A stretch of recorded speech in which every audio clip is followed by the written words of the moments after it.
نے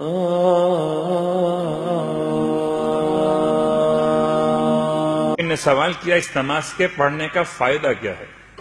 بہت ڈر لگتا ہے بسا اوقات یہ سوچتے ہوئے کہ اب ہم اس کی کرنسی ویلیو پوچھنے پر آ گئے ہیں کہ اس کے پڑھنے سے کیا ملنے والا ہے۔ تو اچھی بات بھی ہو سکتی ہے اور یہ مشکل بات بھی ہو سکتی ہے۔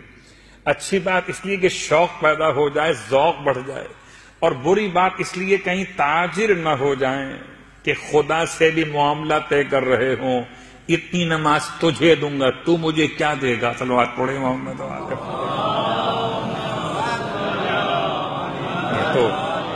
یہ تو امام کے الفاظ ہیں، آپ نے ہزارہ مرتبہ سنے ہیں کہ تاجروں کی عبادت بھی ہے، غلاموں کی عبادت بھی ہے، اور ایک آزاد انسان کی عبادت بھی ہے۔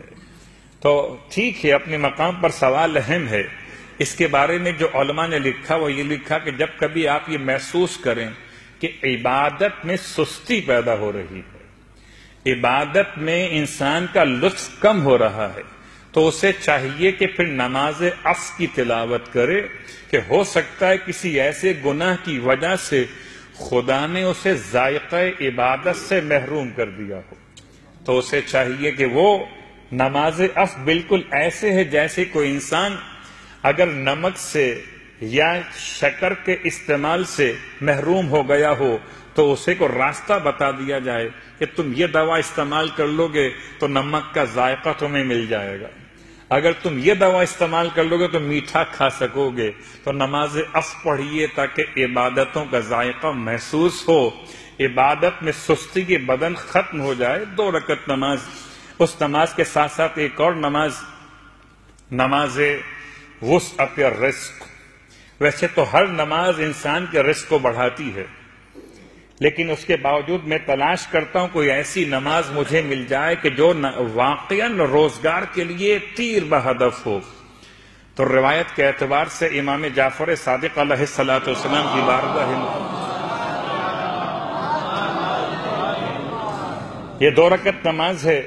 یہ بات یاد رکھیے گا کہ مولائے متقیان جیسی عظیم شخصیت بھی جب گھر سے باہر کسی اہم کام سے نکلتے تھے تو آپ 2 رکعت نماز پڑھ کر اس اہم کام کے لیے خدا سے مدد طلب کرتے تھے، میرے اور آپ کی ہدایت کے لیے، میری اور آپ کی تعلیم اور تربیت کے لیے۔ اور قرآن مجید بھی مجھ سے بھی کہتا ہے اور آپ سے بھی کہتا ہے وَاسْتَعِینُوا بِالصَّبْرِ وَالصَّلَاةِ، اپنے کاموں میں مدد طلب کرو، نماز سے بھی اور روزے سے بھی۔ 2 رکعت نماز وسعت الرزق کے لیے۔ یہ نماز کیسے پڑھی جائے؟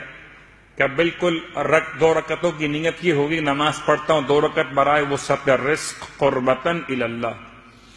اور اگر گھر میں خاتون بھی پڑھیں تو بہت زیادہ بہتر ہے کہ مسئلہ رزق میں دونوں کا ایک مسئلہ ہے، مردوں کا بھی ہے اور خواتین کا بھی ہے۔ کبھی ہو سکتا ہے نصیب خواتین کا ہو، کبھی ہو سکتا ہے نصیب مردوں کا ہو۔ 2 رکعت نماز ہے، مشکل نماز نہیں ہے۔ اگر میں آپ سے ویسے ہی کہوں آپ کو دل رکھنے کے لیے کہ مجھے اپنا سی وی بھیج دیجیے گا، تو آپ ڈھونڈ ڈھانڈ کر جہاں کہیں نیٹ مل رہا ہو آپ جاتے ہیں اور مجھے اپنا سی وی میل کرتے ہیں، چاہے میں اس پر عمل کروں آپ کے لیے نہ کروں۔ اگر مجھے اپنا سی وی میل کر سکتے ہیں تو آئیے اپنے رب کو اپنا سی وی میل کیجئے 2 رکعت نماز پڑھ کے۔ اور پھر خدا تو ایسا مہربان خدا ہے کہ سارے لوگ ساتھ چھوڑ دیں تو یہ ہو سکتا ہے کہ چھوڑ دیں، مگر ایک ہی ذات وہ ہے جو انسان کا ساتھ کبھی نہیں چھوڑتی، اور اسے ہی تو خدا کہتے ہیں۔ 2 رکعت نماز، نیت واضح ہو گئی قربتاً الی اللہ۔ رکعت اول میں الحمد کے بعد 3 مرتبہ سورہ انا اعطیناک الکوثر۔ اتنا آسان طریقہ ہے کہ مشکل نہیں ہے۔ انسان ہم جتنے بیٹھے ہوئے ہیں کوئی اور سورہ یاد ہو کہ نہ ہو، مگر سورہ کوثر تو یاد ہوتی۔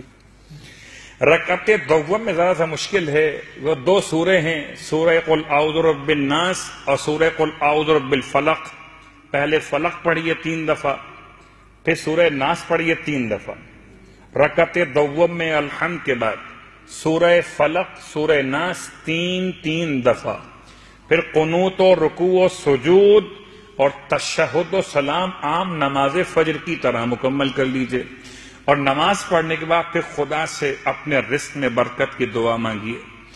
اور جب کبھی دعا مانگیے تو یاد رکھیے اللہ کے رسول کی ماں کا واسطہ دے کر دعا مانگیے، اس لیے کہ جب کسی کی ماں کا واسطہ دیا جائے، کائنات میں کچھ بھی نہ ہوتا اگر ختمیہ مرتبت کی ذات نہ ہوتی، اور ختمیہ مرتبت کو آپ کی ماں کا واسطہ دینا ایک ایسا واسطہ ہے جو انسان اگر مجھے اور آپ کو دے، میری اور آپ کی ماں کا واسطہ، تو شاید ہم سوچنے پر مجبور ہو جائیں کہ اس کے لیے ہم کیا کر سکتے ہیں، یہ ہماری ماں کی قسم ہمیں دے رہا۔ صلوات پڑھیں محمد و آل محمد۔